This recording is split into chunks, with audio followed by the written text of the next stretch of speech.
မိတ်ဆွေများအားလုံးမင်္ဂလာပါရှင် Echo Mobile ကနေပြီးတော့ကြိုဆိုလိုက်ပါတယ် Echo Mobile ကနေပြီးတော့ CDMA All Network အသုံးပြုလို့ရတဲ့ဒီ model 3မျိုးနဲ့မိတ်ဆက်ပြီเนาะပထမဆုံးဒီ model လေးကတော့ D-LAN G900 mini လို့ခေါ်ပါတယ်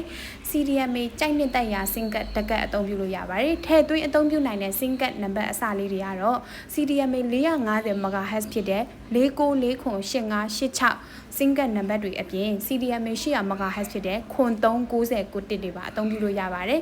MEC SIM card တွေဖြစ်တဲ့3နဲ့စတဲ့30 31 33 34 36အစရှိတဲ့နံပါတ်တွေပါအသုံးပြုနိုင်ပါတယ်ရှင်ခုဒုတိယ model လေးကတော့ G830 mini လို့ခေါ်ပါတယ်သူရဲ့အားသာချက်ကတော့10 mini လေးပါမယ်နော်နောက်ဆုံးthe model လေးကတော့ D-LAN G930 ပါတိုင်ပါတာမကြိုက်တဲ့မိတ်ဆွေတွေအတွက်ကတော့ဒီ D-LAN G930 လေးရှိပါတယ်နော်ဒီ handset လေးတွေကိုစိတ်ဝင်စားလို့မိတ်ဆွေတို့မေးမြန်းဝယ်ယူခြင်းနဲ့ဆိုလို့ရှိရင်တော့ comment မှာချပေးထားတဲ့ Viber နံပါတ်ကနေဖြစ်စီဖုန်းနံပါတ်ကနေဖြစ်စီအသေးစိတ်မေးမြန်းစုံစမ်းပြီးတော့ဝယ်ယူလို့ရပါတယ်ရှင်ကျေးဇူးတင်ပါတယ်ရှင်